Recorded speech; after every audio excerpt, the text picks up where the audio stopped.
Okay, hi everyone, here is रश्मि।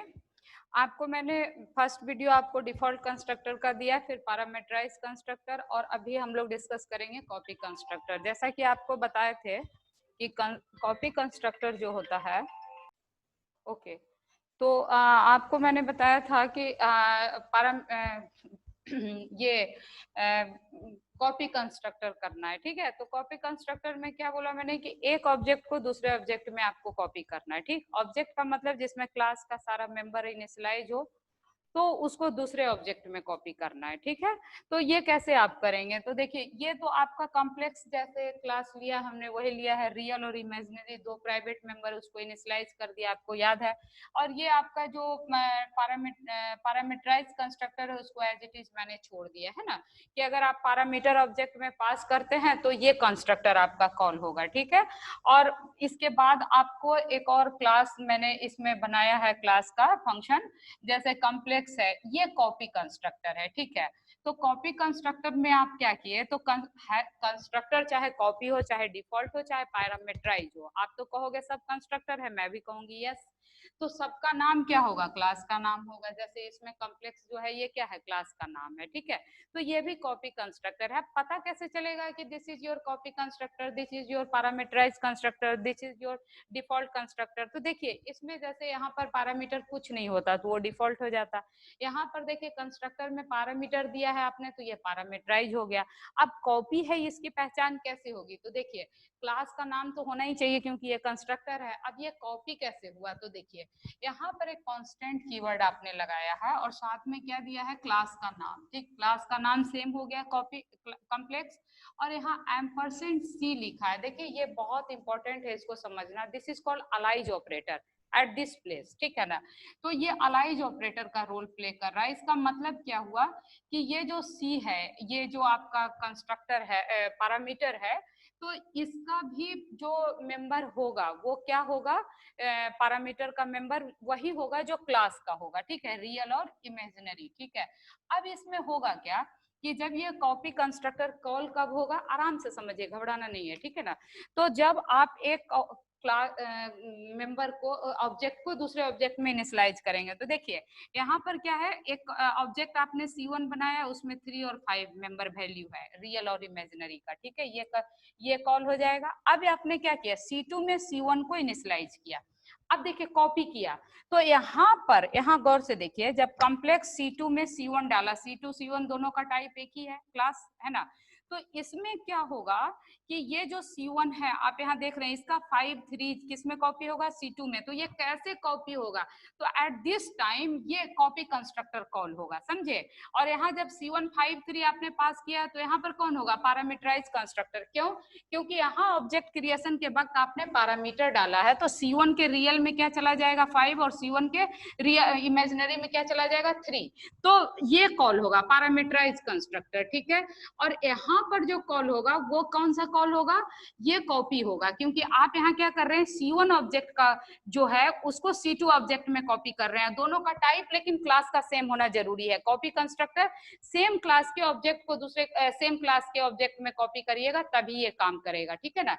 तो यहाँ देखिए, C1 का भी टाइप कॉम्प्लेक्स है और C2 का भी टाइप कॉम्प्लेक्स है, तो ये कॉल होगा। इसका मतलब क्या हुआ जानते हैं, ये जो C1 का जो भी वैल्यू है वो किस में कॉपी होगा, C में। और C का भी टाइप क्या है, कॉम्प्लेक्स, ये अलाइज है। इसका मतलब हुआ कि ये मेमोरी लोकेशन अलग नहीं होगा। अभी तक मैं क्या बताती थी कि C1 का मेमोरी लोकेशन अलग है, C का मेमोरी लोकेशन अलग है। ये तब होगा जब ये % ऑपरेटर यहाँ से हटा दीजिएगा। लेकिन ये C++ की प्रॉपर्टी है, ये काम करता है, ये अलाइज के तौर पे काम करता है। मतलब क्या हुआ कि ये आपका C1 है, इसी का नाम C भी हो गया, और इसका रियल और इसका इमेजिनरी जो पार्ट है, तो दोनों सेम होगा। मतलब क्या हुआ कि C1 के रियल में 5 है, C1 के इमेजिनरी में 3 है, तो C के भी रियल में 5 होगा और C के इमेजिनरी में भी 3 होगा।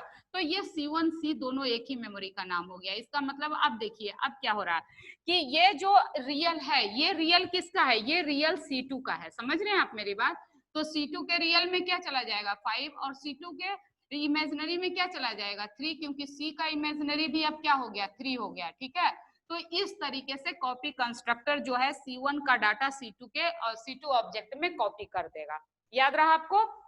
कि यहाँ पे भी पैरामीटर है, लेकिन इस पैरामीटर और इस पैरामीटर में अंतर क्या है कि यहाँ पर नॉर्मल ये सब अलग अलग मेंबर आपको इंडिविजुअली कॉपी करना रिसीव करना पड़ा है, लेकिन कॉपी कंस्ट्रक्टर में आप क्या रिसीव करते हैं, ऑब्जेक्ट को रिसीव करते हैं। किसके ऑब्जेक्ट को, तो सेम क्लास के ऑब्जेक्ट को, है ना।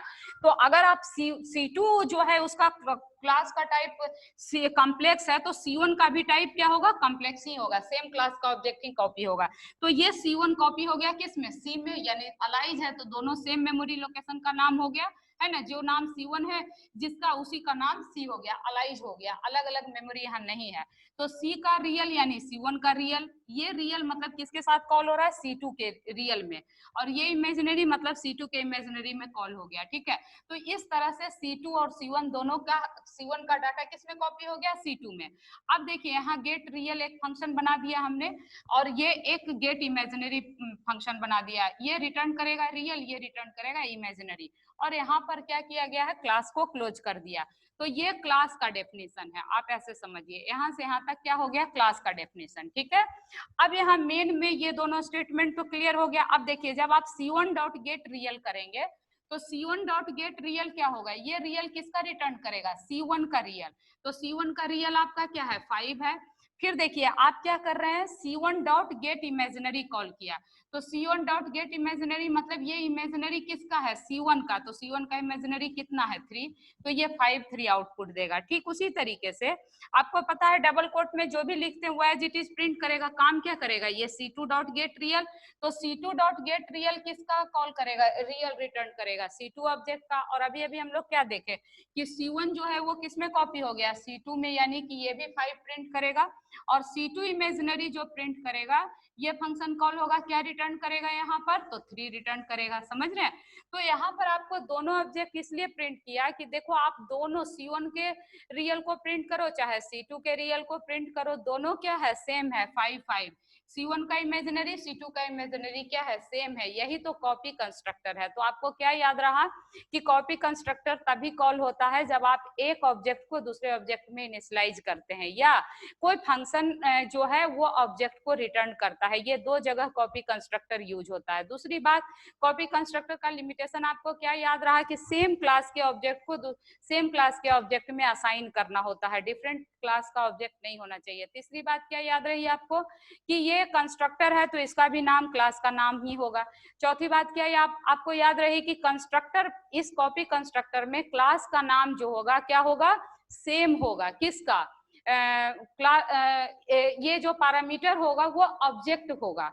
यहाँ पर जो पैरामीटर रिसीव कर रहा है वो क्या है, ऑब्जेक्ट है। एम्परसेंट ऑपरेटर आप चाहे तो लगा भी सकते हैं, चाहे तो नहीं भी लगा सकते हैं। अगर आप एम्परसेंट लगाते हैं तो ये सी का जो मेमोरी लोकेशन होगा और ये C1 का, दोनों का क्या होगा, सेम होगा। और अगर आप नहीं लगाते हैं तो C और C1 का मेमोरी लोकेशन क्या हो जाएगा, अलग अलग।